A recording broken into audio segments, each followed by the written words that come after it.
L'archipel des Antilles s'étire sur 4000 km de long, coincé entre les deux masses du continent américain. 40 millions d'habitants éparpillés sur des milliers d'îles, où les dessertes maritimes sont longtemps restées médiocres.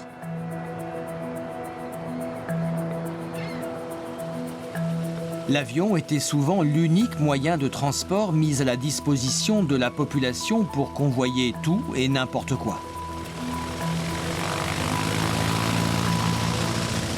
En quelques minutes, par avion, on livrait des marchandises, on évacuait un blessé, ou encore récemment, on épandait des engrais sur les plantations.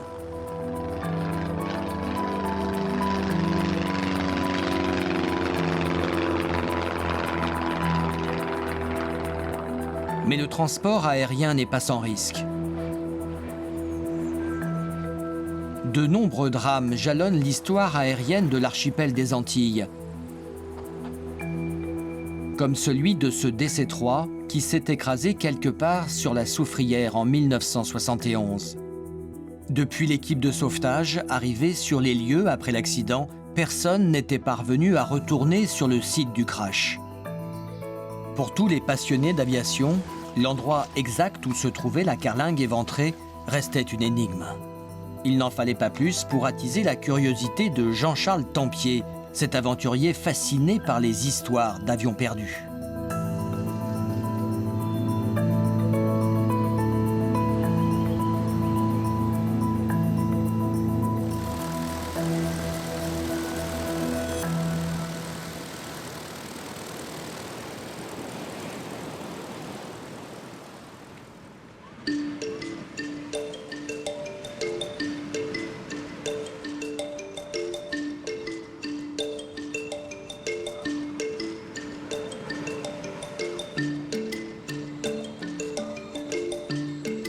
C'est au fond de son jardin, dans cet ancien abri de bout de piste, que cet ingénieur en informatique à l'aéroport de Pointe-à-Pitre a débuté son enquête. Alors les premières traces, pour moi, au niveau de mes recherches, ça date d'une dizaine d'années dans le passé où je me suis intéressé à cette histoire. Je suis tombé sur un géomètre passionné d'aéronautique et surtout qui, pour son métier, faisait des photos aériennes. Et il m'a dit en discutant que dans les années 90, il avait eu une demande par le parc national de Basse-Terre pour faire des photos à haute altitude de la Soufrière. Et donc c'est justement ces fameuses photos qui sont par là. Et donc sur ces photos-là, il m'a dit au début, j'ai vu que de la végétation, c'est ce qui était demandé. Et il me prend une loupe et en regardant avec une loupe, on a vu apparaître donc l'épave de l'avion. Cette minuscule trace blanche dans l'épaisse végétation de Basse-Terre est la confirmation que Jean-Charles attendait. L'épave du DC-3 est toujours dans le massif au nord du volcan.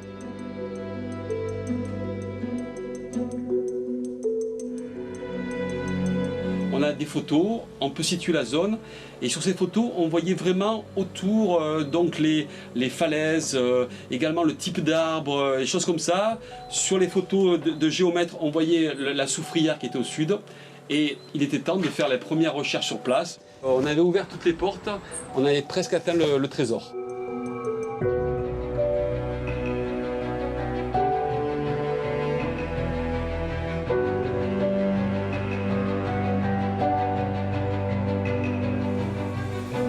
Nous sommes le 9 septembre 1971. Le vol de la Carib West Airways, immatriculé 8PAAC, effectue le trajet Trinidad-Île de la Dominique. Avec à son bord une cargaison de pièces de bateau, des dizaines de poulets vivants et plus d'1,5 tonne de pain de mie.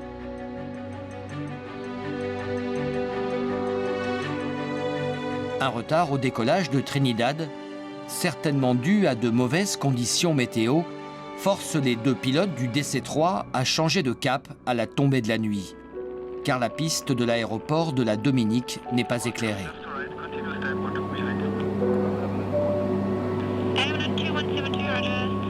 Les deux hommes prennent la décision de dérouter l'avion vers l'aéroport du Rézé en Guadeloupe.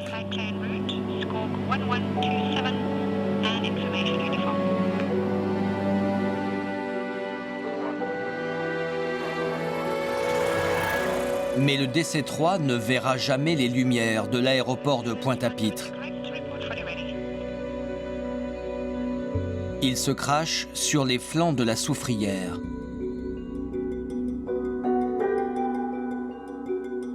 Ce n'est que 3 jours après l'accident que les équipes de secours atteignent l'épave. Ils découvrent les corps sans vie des 2 pilotes écrasés par leur chargement.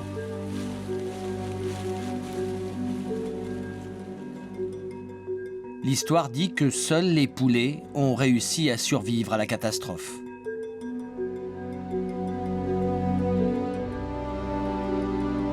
L'épave est tombée dans l'oubli, surtout du fait de la zone particulière où s'est situé le crash. Donc une zone très escarpée, au nord de la Soufrière. Hein, donc bon, le chemin vers la Soufrière est totalement connu, hein, les ravines chaudes, tout ça, les choses comme ça. Mais après, cette zone n'était pas connue, pas exploitée. Donc doucement, parce que bon, pour accéder, les secours avaient fait une trace, doucement la trace a disparu.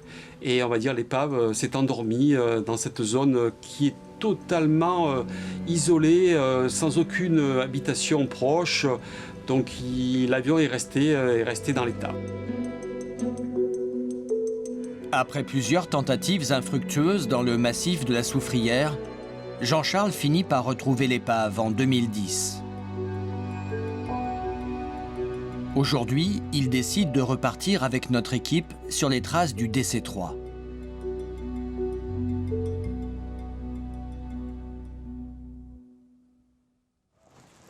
Bonjour.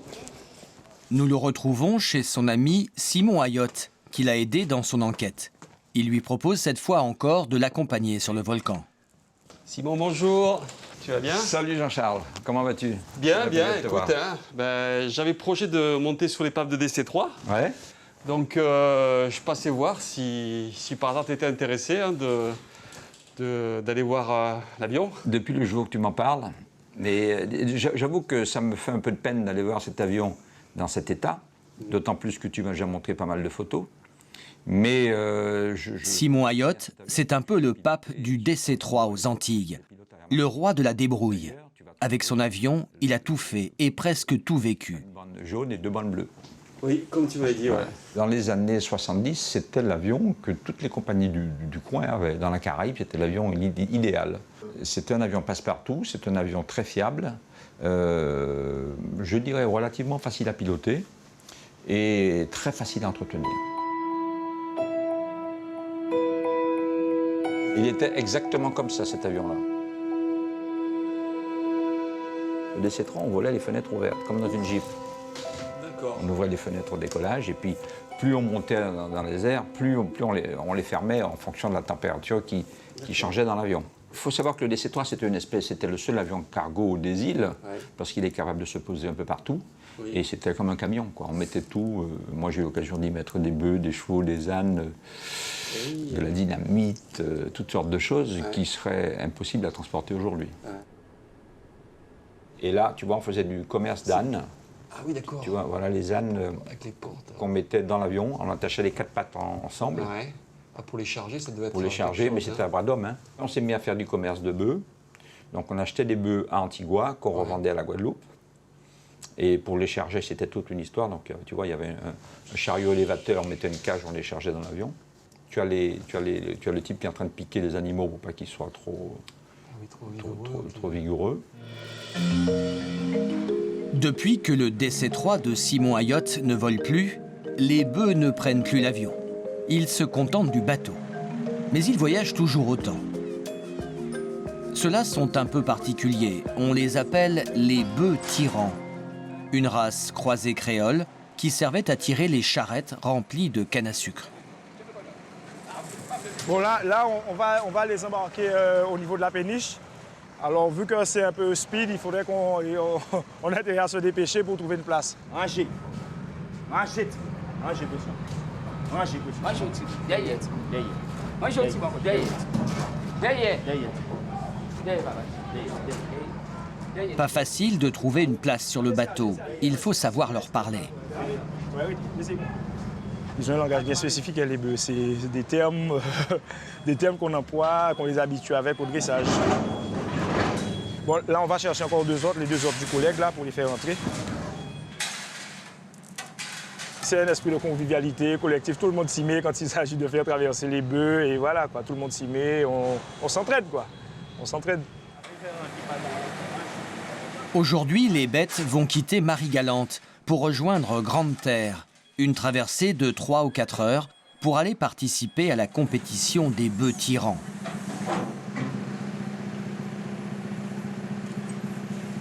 On est obligé de les faire entrer entre les conteneurs. Il faut qu'ils soient bien amarrés, puisque bon, sinon après c'est bagarre générale dans la péniche, c'est pas évident, quoi. En plus, il y a les véhicules parmi les bêtes et tout ça, c'est un peu compliqué. Alors il faudrait qu'on fasse très attention pour qu'il n'y ait pas de dégâts.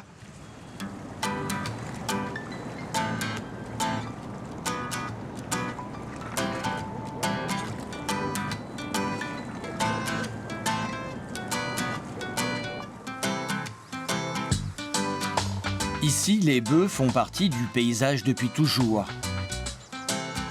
À Marie-Galante, la 3e plus grande île des Antilles françaises, le temps semble s'être arrêté. L'île a su préserver son authenticité et son charme, avec ses immenses champs de canne à sucre, ses moulins endormis et ses distilleries qui produisent l'un des meilleurs rhums de toutes les Antilles.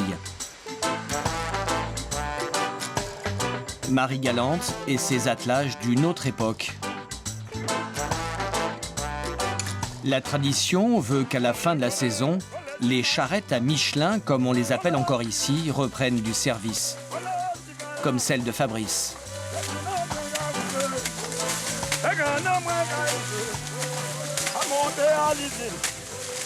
Cet après-midi, on va couper avec un ami en forme de convoi, quoi. Convoi, c'est un rassemblement d'amis pour aider à couper une parcelle, de la canne pour la distillerie. Car les bœufs sont bien plus qu'un simple outil agricole.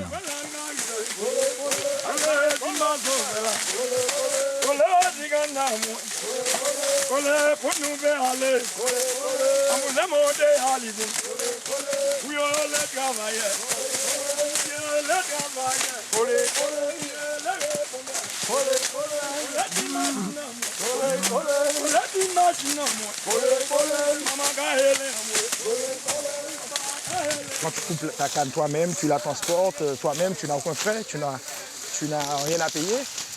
Et ça permet aussi de garder une certaine tradition, qui est la charrette, parce que ça sert aussi d'entraînement pour les bêtes.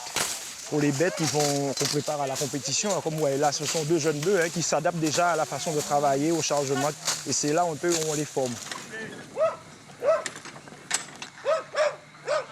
La compétition des bœufs tyrans, c'est un concours destiné à mesurer la force des bovins. Une compétition imaginée voilà plus de 40 ans pour sauvegarder les bœufs menacés par l'arrivée des tracteurs. Voilà pourquoi aujourd'hui sur l'île subsistent ces attelages d'un autre temps.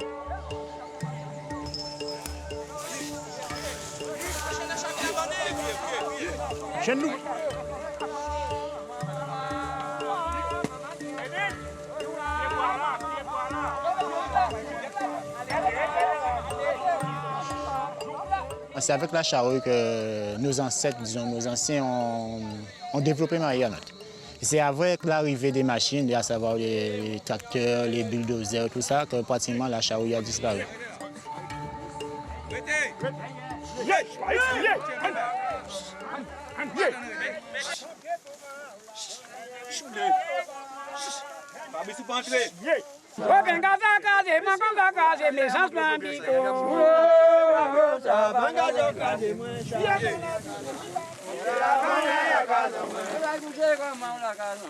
En fait, la compétition des bêtes tyran, c'est venu le fait que pratiquement, avec la mécanisation des plantations, pratiquement les gens n'utilisent plus la charrette et les bœufs. Et sachant qu'ils avaient leur bœuf, ils avaient leur charrette, bon, ils ont cherché un moyen pour pouvoir garder cette tradition-là, pour toujours faire fonctionner la charrette.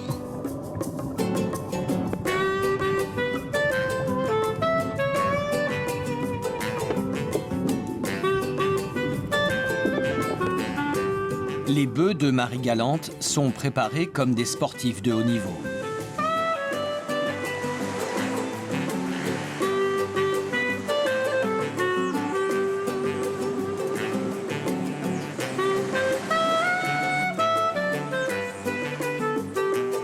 Ça leur fait du bien, ça les rafraîchit, surtout en période de forte chaleur. Hein.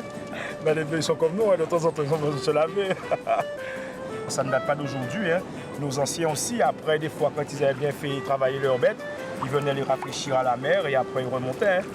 Ils faisaient pas mal de kilomètres en charrette hein, pour venir sur la plage. Ou avant, la coutume voulait que lors du Mardi Gras, hein, toute la famille venait en charrette sur la plage. Hein, faisait un petit manger de Mardi Gras là, et après bon, ben, les bêtes passaient à la mer et voilà. Bon après c'est pas quelque chose de nouveau pour nous quoi.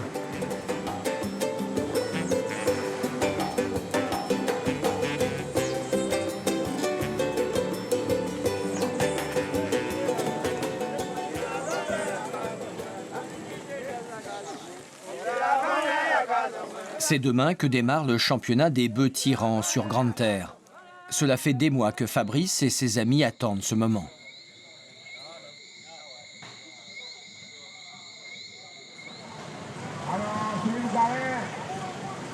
La côte est de Grande Terre, d'ordinaire paradis des surfeurs, se transforme aujourd'hui en un immense champ de course. Les plus belles bêtes de l'archipel sont là. Des adversaires de taille pour les bœufs de Fabrice, le capitaine de l'équipe des Forçats de Marie-Galante.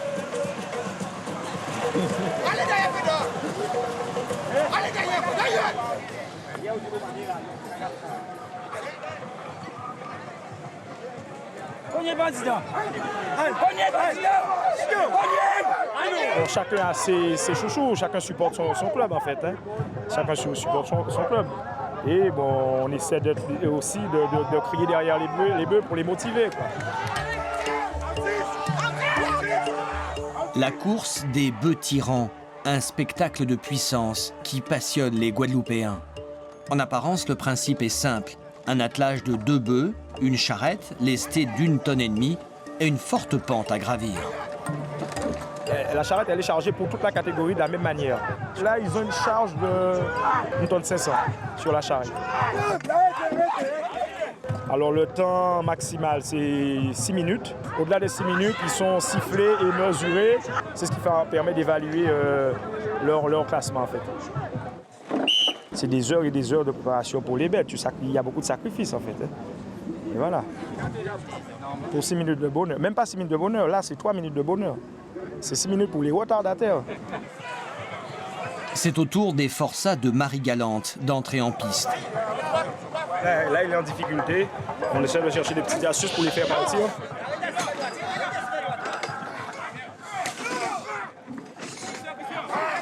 Les bêtes refusent obstinément d'avancer. Et les minutes passent.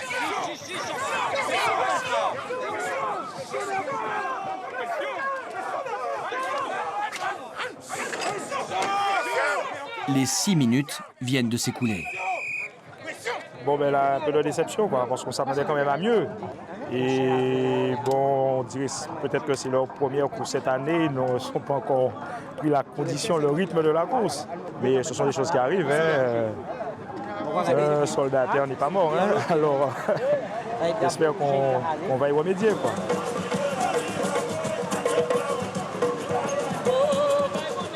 Fabrice et les Forçats de Marie-Galante n'ont pas dit leur dernier mot. Ils espèrent bien prendre leur revanche dimanche prochain.